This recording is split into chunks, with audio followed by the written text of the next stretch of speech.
tentang sejarah ekspresi opini publik. Ya. Sejak kapan sih sebetulnya opini publik itu, mulai kapan? Dan dulu namanya apakah langsung opini publik atau bukan, gitu ya. Nah, ini yang akan kita. Memang kalau sekarang istilah yang paling kontemporer adalah polling atau jajak pendapat ya. Karena polling atau jajak pendapat itu adalah bentuk pengungkapan opini publik yang paling kontemporer. Jadi yang saat ini kita kenal ya jajak atau polling kan, di survei itu kan adalah polling ya. Jadi lembaga-lembaga survei itu melakukan polling, jajak pendapat tentang satu hal. Nah, bagaimanakah polling muncul sebagai pengungkapan opini publik? Itu ya. Ini pertanyaan yang ingin kita gali. Maka itu kita melihatnya dari aspek sejarah. Karena tadi seperti saya katakan di awal, sebenarnya sejak kapan sih orang mengungkapkan pendapat yang kemudian sekarang disebut dengan opini publik. Nah, sebenarnya masyarakat mempunyai cara-cara tertentu agar opininya diterima masyarakat lain gitu ya, atau oleh pengambil kebijakan, oleh pemerintah, oleh negara. Jadi pada dasarnya di setiap masyarakat manapun dan sejak kapanpun, ya, biasanya mereka punya cara-cara tertentu untuk mengungkapkan pandangannya, mengungkapkan opininya, ya. Karena begitu, maka sebenarnya usia opini publik itu sudah tua seiring dengan keberadaan masyarakat. Jadi begitu ada masyarakat, begitu ada pula opini publik. Karena apa? Karena setiap masyarakat itu udah terbiasa untuk mengungkapkan pandangannya, opininya. Jadi begitu ada masyarakat, ya, begitu pula ada cara bagaimana mereka mengungkapkan pandangannya. Nah, inilah yang akan kita telusuri, yang akan kita lihat sejarahnya gitu ya. Tapi yang namanya ekspresi opini publik itu berbeda-beda ya, antar satu daerah, satu masyarakat, satu negara dengan daerah, masyarakat atau negara yang lain itu beda-beda ya. Nah, beda-bedanya itu tergantung pada apa? Setidaknya ada dua hal ya. Yang pertama, paham politik yang dipegang masyarakat. Ya, masyarakat atau negara gitu ya. Nah, paham politik itu misalnya yang kita maksud adalah demokrasi, otoritarian, totalitarian. Di masyarakat atau di negara yang menganut sistem politik demokrasi, maka ekspresi opini publiknya ya aktual gitu, dinyatakan secara terbuka. Tidak ditutup-tutupi. Orang bebas mengungkapkan pandangannya, opininya. Di negara demokrasi. Karena itu survei-survei itu sebenarnya hanya akan efektif di negara demokrasi. Karena apa? Karena orang akan berbicara apa adanya. Ketika ditanya tentang sebuah kasus, bagaimana menurut Anda kasus ini? Nah, dia akan menjawab sesuai dengan yang dia tahu dan tidak menutup-nutupinya. Kalau di negara demokrasi. Tapi berbeda dengan di negara yang menganut sistem otoritarian. Lebih-lebih totalitarian. Maka ekspresi opini publiknya itu akan bersifat laten. Laten itu artinya tersembunyi. Tidak diungkapkan secara apa adanya. Ya. Mungkin ya karena menghindari ya, takut ancaman ya, dan sebagainya. Yang nggak perlu jauh-jauh dulu ke totalitarian lah. Katakanlah kita saja dulu pada zaman otoritarian, pada zaman Orde Baru misalnya, itu kalau ditanya tentang kebijakan negara, itu kalau kita jawab dengan jujur gitu, misalnya kita kurang setuju, itu repot, urusannya bisa panjang. Ya, contoh kasus, misalnya dulu banyak pertanyaan, ada yang di soal ujian atau ada yang di CPNS, calon pegawai negeri sipil ya, tentang proyek mobil nasional Timor. Ya, secara jujur kan itu proyek itu sebetulnya kurang bagus gitu ya. Tapi ketika ditanya di ujian atau di tes calon CPNS, semua menjawabnya bagus. Kenapa? Ya karena kalau jawabannya nggak bagus ya resikonya tahu sendiri. Maka dalam konteks seperti itu, susah untuk mendapatkan opini publik atau ekspresi opini publik yang murni itu susah. Lebih-lebih lagi di negara totalitarian seperti Korea Utara. Bayangkan Anda hidup di negara Korea Utara, gitu ya.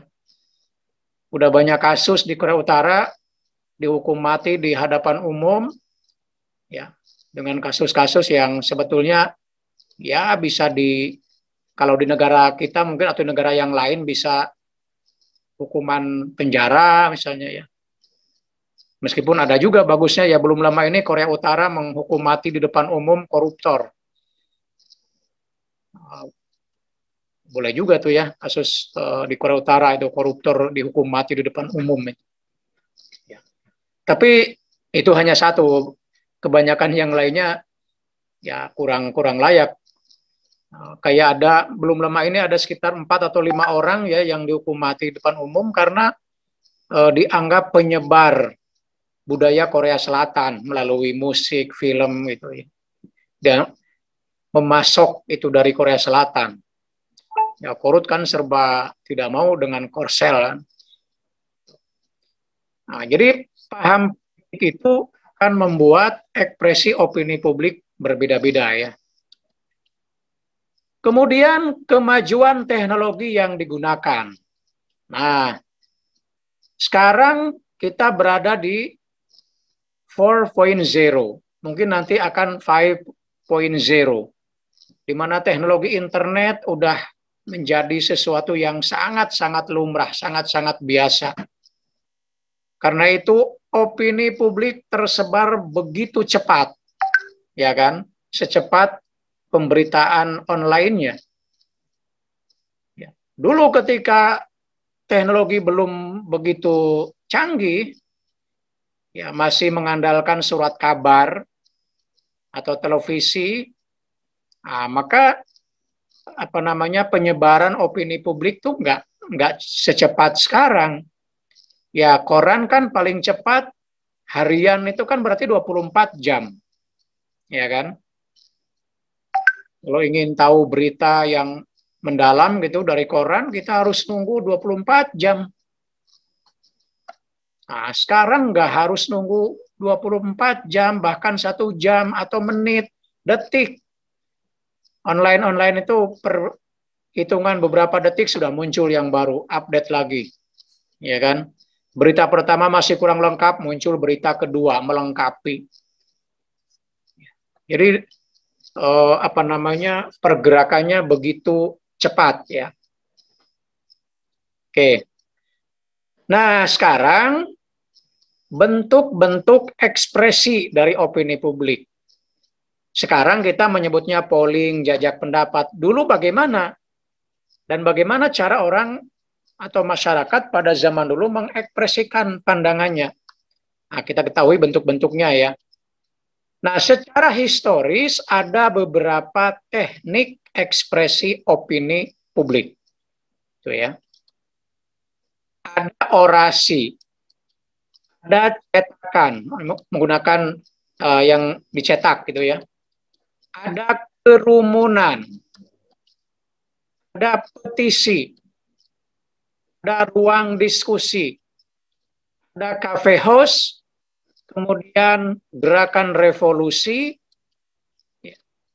lalu pemogokan, pemilihan umum atau pemilu, poll, pemungutan suara tidak resmi, penelitian survei atau polling. Nah, ini yang paling baru ya, kontemporer. Sekarang kita lihat namanya masing-masing dari bentuk ekspresi opini publik tersebut. Yang pertama orasi. Nah, orasi ini adalah teknik ekspresi opini publik yang paling tua. terjadi ketika jumlah orang sedikit dan mempunyai pemerintahan sendiri. Nah, orasi ini berkembang sangat pesat di zaman Yunani kuno, ya, di kota Athena misalnya ya. Karena memang jumlah penduduknya itu kan baru sedikit. Dalam beberapa sumber misalnya disebutkan bahwa penduduk Athena itu kisarannya antara 30.000 sampai 50.000 orang. Sedikit. Maka tidak heran kalau di Athena itu demokrasi yang diterapkan adalah demokrasi langsung, direct demokrasi. Jadi kalau kita bicara demokrasi langsung, maka sebenarnya di Athena itulah demokrasi langsung. Setelah Athena atau apalagi di zaman modern sekarang tidak ada demokrasi langsung. Yang adalah demokrasi perwakilan. Lawannya demokrasi langsung adalah demokrasi perwakilan, representatif demokrasi. Sekarang di mana-mana demokrasi perwakilan ya. Kalau demokrasi langsung itu betul-betul setiap orang, setiap individu datang ke tempat dan dia langsung memberikan suaranya. Tidak diwakili oleh siapapun, partai atau apapun, tidak ada. Jadi langsung. Nah, karena itu dulu demokrasi langsung itu ya terjadi di masa Yunani itu ya. Dengan jumlah yang antara 30.000 sampai 50.000. Itu satu gedung saja udah muat. Ya kan? Bayangkan Senayan itu kalau tidak salah 80.000 mungkin 100.000 bisa muat. Ini hanya 30 sampai 50.000 ya kan, hanya separuhnya dari Senayan. Jadi semua rakyat bisa dikumpulkan. Bahkan kalau kita baca tidak semua warga juga punya hak suara. Ada dua kelompok yang tidak punya hak suara pada masa itu ya. Dua kelompok itu, budak jelas tidak punya hak suara. Yang kedua perempuan juga tidak punya hak suara. Nah berarti dari jumlah yang sedikit itu 30 sampai 50.000 dikurangi oleh budak dan perempuan ya makin sedikit aja. Maka demokrasi bisa terjadi secara langsung. Dan saat itulah calon pemimpin atau pemimpin petahana bisa berorasi menyampaikan pendapatnya. Maka pada masa itu punya kemampuan pidato yang bagus ya. Nah biasanya pertemuan itu adanya di pertemuan kota, di gedung. Dan semua orang bisa ketampung itu ya. Nah masa orasi itulah retorika menjadi teknik paling utama untuk menyampaikan gagasan. Ya, ini bersinggungan dengan mata kuliah komunikasi politik kemarin ya, tentang generasi komunikasi politik 3 kan, generasi yang pertama itu kan generasi retorika. Nah, di sini teknik retorika rata-rata dikuasai oleh para pemimpin. Itu ya. Jadi yang pertama bentuk ekspresinya adalah orasi. Oke. Nah, orasi dan retorika itu runtuh oleh dua perkembangan. Artinya dominasinya mulai tergeser. Bukan hilang ya, tapi tergeser. Oleh apa? Pertama, teknologi transportasi yang mengubah definisi orang tentang daerah. Nah kan dengan adanya transportasi, maka kan mobilitas orang ke berbagai tempat, berbagai daerah itu kan menjadi lebih cepat, lebih mobile. Itu ya. Nah, karena itu ya kemampuan retorika menjadi kurang signifikan karena artinya dengan transportasi itu cakupan daerah semakin meluas, orang bisa kemana-mana, gitu ya. Sedangkan kalau pidato efektifnya di satu tempat, yaitu di balai yang atau di gedung itu. Ditambah lagi dengan yang kedua munculnya alat cetak. mesin cetak ya, dan teknologi komunikasi yang lainnya. Ya, mulai ditemukan mesin cetak, maka kesan pesan banyak dicetak di berbagai alat ya. Dan itu yang disebarkan ke masyarakat. Jadi para pemimpin tidak lagi harus berpidato di hadapan rakyat karena sudah tergantikan oleh yang dicetak tersebut yang kemudian disebarkan ke masyarakat. Gitu ya. Nah, salah satu akibatnya definisi publik menjadi berubah. Sebelumnya, publik adalah anggota masyarakat yang menghadiri pertemuan kota.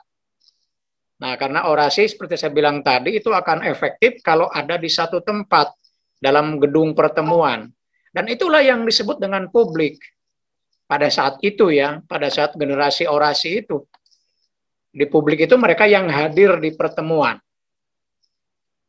Adanya cetak, maka setelah ada cetakan, publik merupakan individu yang tidak saling mengenal dan tidak terhubung secara langsung, melainkan melalui media.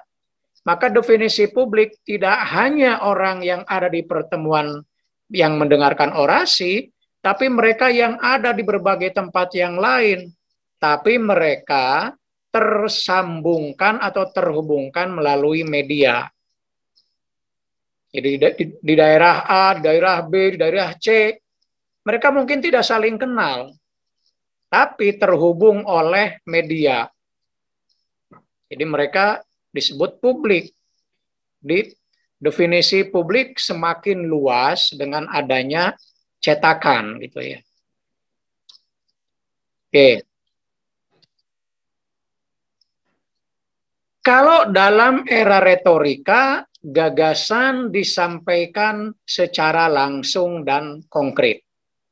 Ya, langsung dan konkret ya, karena kan didengarkan secara langsung, maka gagasan itu jangan abstrak, harus yang betul-betul konkret, yang betul-betul bisa diterima oleh masyarakat. Ini kalau misalnya seorang calon pemimpin ya, berorasi tentang program, harus yang betul-betul real, yang mudah dipahami oleh pendengar. Jangan yang abstrak. Itu dalam rahasia retorika begitu ya. Makanya seperti kalau dalam debat calon ya, presiden, gubernur, itu kalau capres ngomongnya ngawang-ngawang atau calon gubernur ngomongnya ngawang-ngawang masalah gagasan gini-gini, itu sulit diterima. Tapi harus yang real, yang konkret. Maka yang dikedepankan adalah tentang programnya. Kayak di Amerika akan debat capres Demokrat, Republik, hal-hal yang betul-betul real tentang pajak, tentang kesehatan. Itu hal-hal yang konkret semua, bukan gagasan-gagasan yang yang besar gitu ya. Nah, dalam era cetakan baru diskusi ya sangat terbuka dan masalah abstrak pun bisa dibahas karena diskusinya kan tidak langsung ya, orang mengkonsumsinya lewat media, maka berbagai ide, gagasan yang besar, yang abstrak sekalipun bisa disebarkan melalui media gitu ya.